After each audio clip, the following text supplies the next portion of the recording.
Bonjour mes chers amis, et nous allons continuer à étudier l'évangile de Luc et on va continuer à regarder l'apparition de Gabriel à Zacharie dans le temple. Notre bon Père du ciel, peux-tu être béni éternellement? C'est toi seul qui nous parles, c'est ta parole que nous lisons, que nous méditons.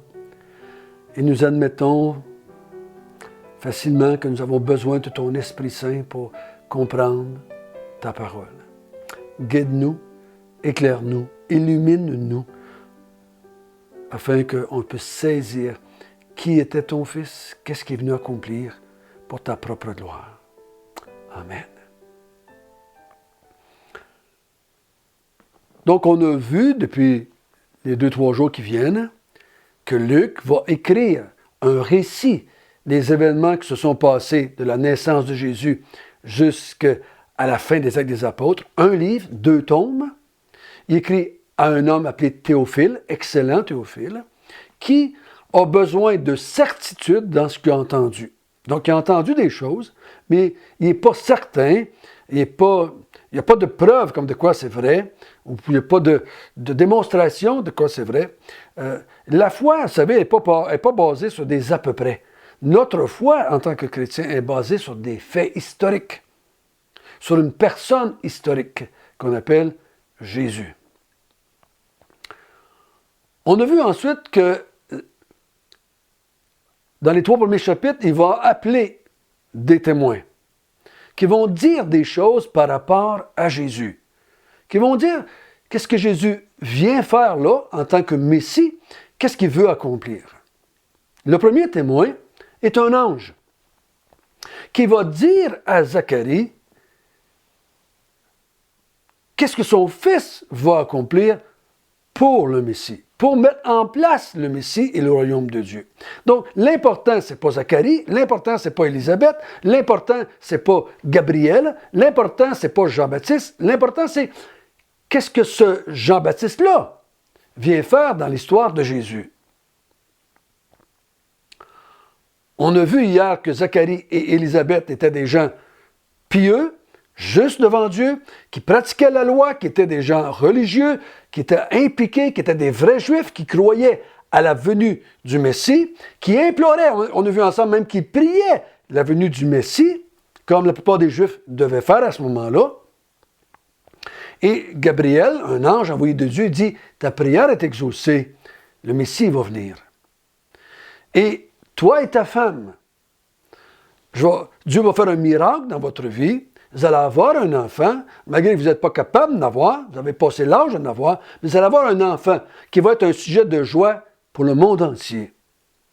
Sujet de joie dans le fait qu'il annonce le Messie, qui annonce l'arrivée du Messie.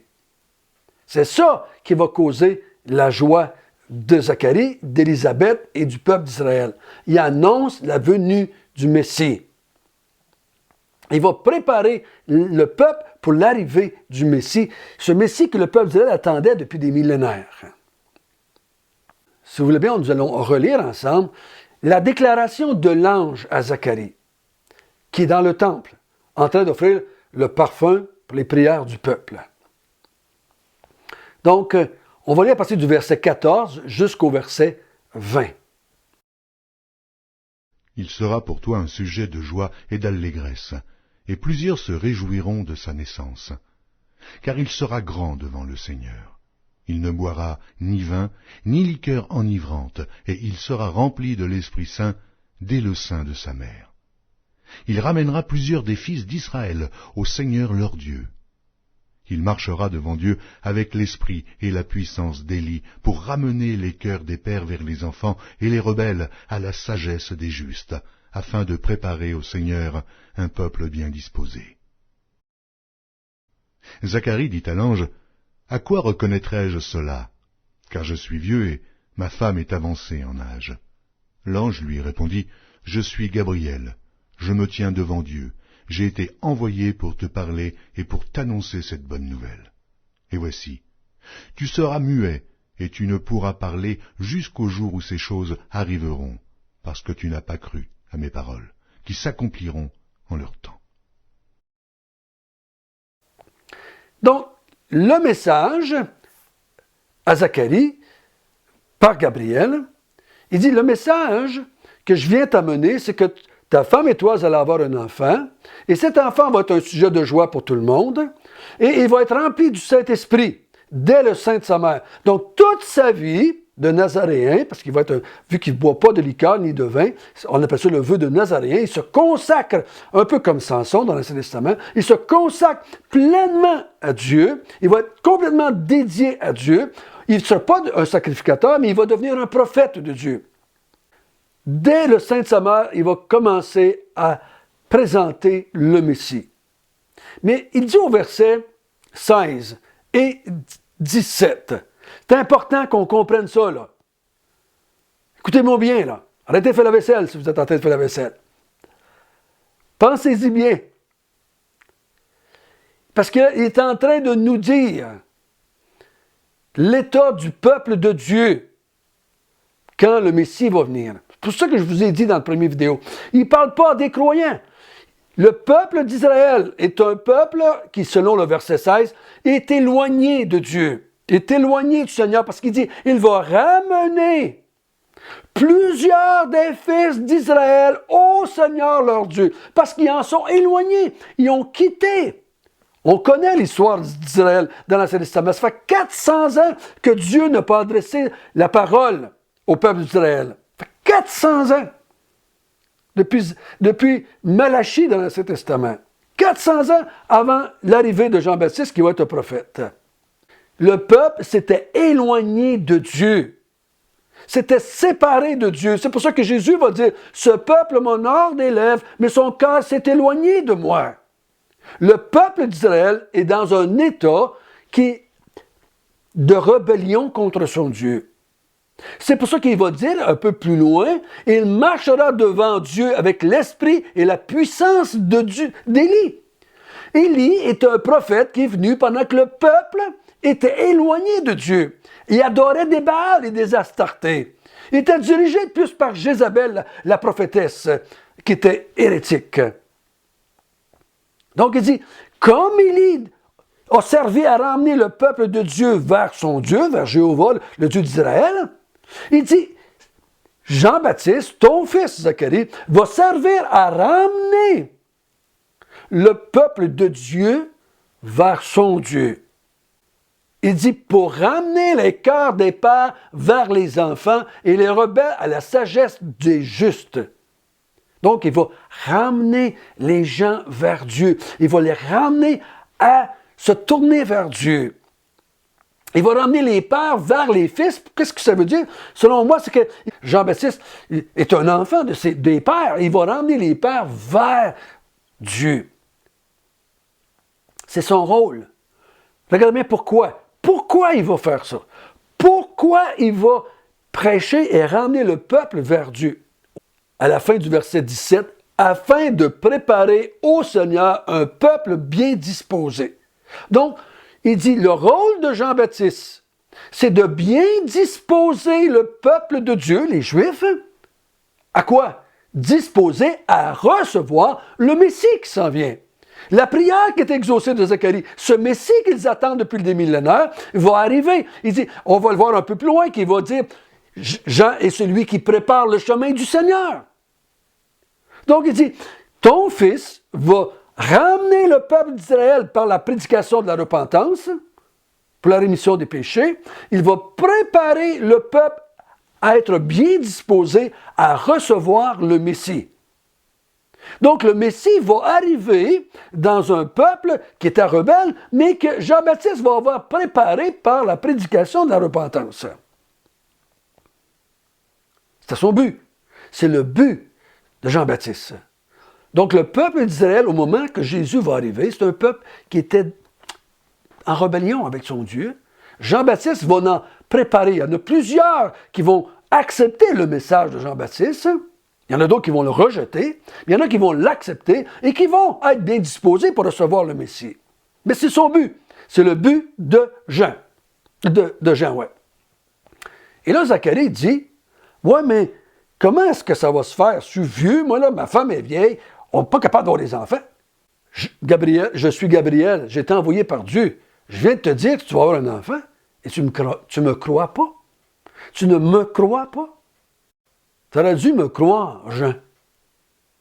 Parce que j'étais envoyé pour t'annoncer une bonne nouvelle. La bonne nouvelle, c'est pas que tu vas avoir un enfant dans ta vieillesse. La bonne nouvelle, c'est que tu vas avoir un enfant qui va annoncer l'arrivée du Messie, qui va préparer le peuple pour l'arrivée du Messie. C'est ça la bonne nouvelle. La bonne nouvelle, c'est pas un couple de vieux qui a un enfant. C'est pas ça la bonne nouvelle. La bonne nouvelle, c'est que l'enfant qui va naître, que je t'annonce, va préparer le peuple pour le Messie. Voyez-vous? Donc, il dit, à cause de cela, tu vas devenir muet maintenant. Tu vas muet, tu ne seras plus capable de parler jusqu'à l'accomplissement de ces choses que je viens t'annoncer. Les choses que je viens d'annoncer, c'est ton enfant va naître. Jusqu'à la naissance de ton fils, tu vas rester muet. Ça veut dire que pendant les 9-10 mois qui suivent, tu vas être muet. Parce que tu n'as pas voulu croire. Et là, on va lire le verset 21 jusqu'à 25. Cependant, le peuple attendait Zacharie, s'étonnant de ce qu'il restait si longtemps dans le temple. Quand il sortit, il ne put leur parler. Et ils comprirent qu'il avait eu une vision dans le temple. Il leur faisait des signes. Il resta muet. Lorsque ses jours de service furent écoulés, il s'en alla chez lui. Quelque temps après, Élisabeth, sa femme, devint enceinte. Elle se cacha pendant 5 mois, disant, « C'est la grâce que le Seigneur m'a faite quand il a jeté les yeux sur moi, pour ôter mon opprobre parmi les hommes. » Donc il dit, Zacharie a resté plus longtemps que nécessaire, parce que vider du parfum sur l'autel des parfums, ça ne prenait pas beaucoup de temps, et il sortait, il a dit, pourquoi il reste là si longtemps? Mais c'est parce qu'il s'est passé de quoi de spécial, là. Il savait, parce que ça prenait du temps, qu'il se passait de quoi. Quand il sort, Zacharie est muet. Et par des signes, il leur fait comprendre qu'il a eu une vision. Et voyez-vous, c'est ça que j'appelle les témoins. C'est pas quelque chose qui se passe dans le fond de la cave à quelque part. C'est quelque chose de public. Tout le monde voit le peuple qui est assemblé là, qui prie Dieu, avec les sacrificateurs. Il dit, ils comprirent qu'ils avaient eu une vision. Donc, toute la foule devient témoin qu'il se passe de quoi de spécial avec Zacharie. Parce que quand les prêtres rentraient offrir le parfum, ils ne ressortaient pas de là longtemps après, puis muets. Donc, il se passe quelque chose de spécial ici.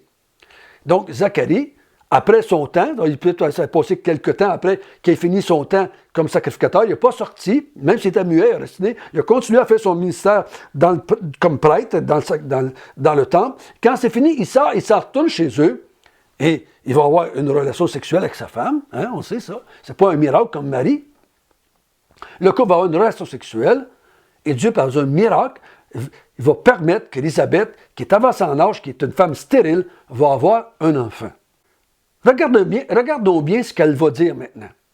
C'est la grâce que le Seigneur m'a faite quand il a jeté les yeux sur moi pour ôter mon opprobre parmi les hommes. J'ai déjà pensé, il y en a peut-être qui pensent encore, il y en a peut-être qui enseignent ça, qu'ici, Élisabeth dit, bon, enfin, Dieu a enlevé ma honte. J'avais honte d'être une femme stérile qui n'a pas eu d'enfant.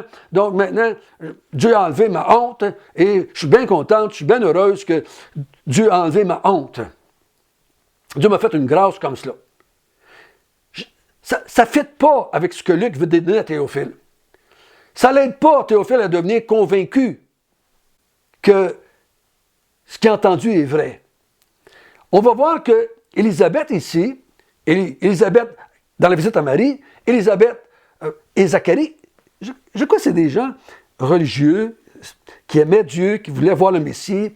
Et je crois que Zacharie a dit à sa femme, ben, j'ai vu un ange, l'ange me dit qu'on va avoir un enfant, et voici ce que notre enfant va faire pour le peuple d'Israël. Il va préparer le peuple. Le Messie arrive, ma femme. Le Messie arrive, ma femme. Et c'est nous autres qui va mettre au monde cet enfant-là qui va annoncer l'arrivée du Messie.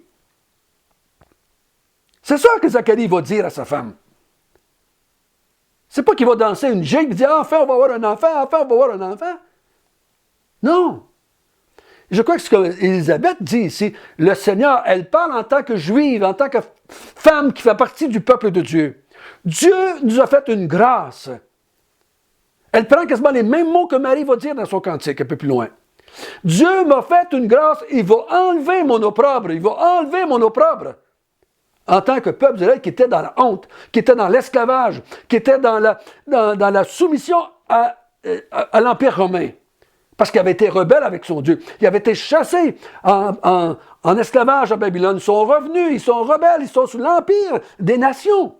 Ils sont dans la honte. Et le Messie s'en vient et il va nous délivrer, il va établir le royaume de Dieu et notre honte va être enlevée. C'est de ça que je crois qu'elle parle ici. C'est de ça de quoi elle parle ici.